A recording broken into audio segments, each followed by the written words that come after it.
Hi friends, good morning. మాదైతే daily పని start అయిపోయింది. ముగ్గు అయితే వేసుకున్నాను అనమాట. ఈరోజు లేట్ అయింది లేవని కూడా పూజ అయితే స్టార్ట్ చేసిన. రాత్రి అయితే ఒక డిన్నర్కి పోయినాం అనమాట. ఆడ లేట్ అయింది. ఇక పొద్దుగాల 6 o'clock లేచిన.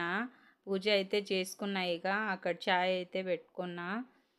చాయ్ పెట్టుకొని తర్వాత ఇక్కడ కూరగాయలు కట్ చేసుకుందామని మెంతెం కూర పప్పు చేయమన్నారు. మళ్ళీ అదే చేద్దామని ఇక కూరలు అయితే కట్ చేస్తున్నా. చాయ్ ఉడికిన దాకా అక్కడ కట్ చేసి కుక్కర్లో అయితే వేస్తున్నాను అనమాట. ఎందుకంటే చాయ్ తాగే లోపల అక్కడ ఈ పప్పు అయితే ఉడుకుతుంది అని చాయ్ అయితే తాగుతున్నా. రాత్రి అయితే చాలా లేట్ అయింది ఫ్రెండ్స్ వచ్చే వరకల్లా. నాకు ఇక పండుకొని కూడా లేట్ అయిందనమాట. ఇక పప్పు అయితే ఉడికింది. నేనైతే ఇక తాలిపేసిన. ఇక్కడ అన్నం కూడా అయిపోయింది.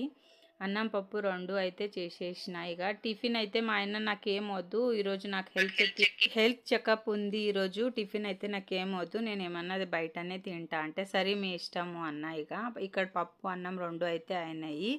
పిల్లలకి ఇగేమో టిఫిన్ ఏమో చెయ్యని, ఇక లేట్ కూడా అయింది. ఇక అన్నం పప్పే తినిపిస్తున్నాను అనమాట.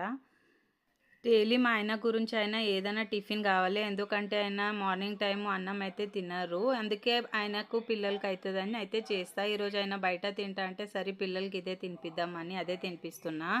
చాలా వేడిగా ఉంది, ఫ్యాన్ అయితే ఏమని మా ఆయనకు చెప్పిన.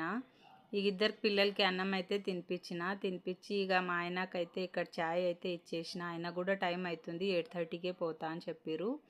ఈ పిల్లలు కూడా ఛాయ్ తాగుతా అంటే ఛాయ్ ఇచ్చినా కానీ ఛాయ్ ఇవ్వద్దు పిల్లలకి అసలు. ఇక్కడ అన్నం అయితే వేసి పెట్టిన, ఎందుకంటే జర చల్లగా కావాలి కదా, వేడి కట్టొద్దు అనేసి. ఇక్కడ బాక్స్ అయితే కడుతున్నా వాళ్ళు ఛాయ్ తాగే లోపల. వాళ్ళకేమో నేను హార్లిక్స్ ఇస్తాను అనమాట. అది అయిపోయింది, అది తీసుకొని రావా మమ్మీ అని అంటున్నారు. సరే తీసుకొని వస్తాలే. పాలు తాగాలంటే హార్లిక్స్ తీసుకొని రావాలంట, లేకపోతే తాగారంట, ఛాయే తాగుతారంట. సరే తీసుకొని వస్తానులే అని చెప్పి ఇక్కడైతే బాక్స్ అయితే కడుతున్నాను అనమాట. మొన్న అయితే తీసుకొని వచ్చినాం, అయిపోయి మళ్ళీ ఈరోజు అయితే తీసుకొని వస్తాను అనమాట. ఎందుకంటే పిల్లలు ఛాయ్ తాగొద్దు అసలు, పళ్ళు మొత్తం ఖరాబ్ అవుతాయి. అందుకే నేను హార్లిక్స్ అయితే ఈరోజు తీసుకొని వస్తా. పిల్లలు బాక్స్ అయితే కట్టేసిన. పిల్లలకి టైం అయితే అయిపోయింది. మా ఆయన బండి కూడా తీసిండు. పిల్లలకి పంపించి నేను కూడా అక్కడే డ్యూటీకి వెళ్తా అని చెప్పారు. సరే ఓకే బాయ్ అని చెప్పిన. బాయ్ బాయ్ మీకు కూడా.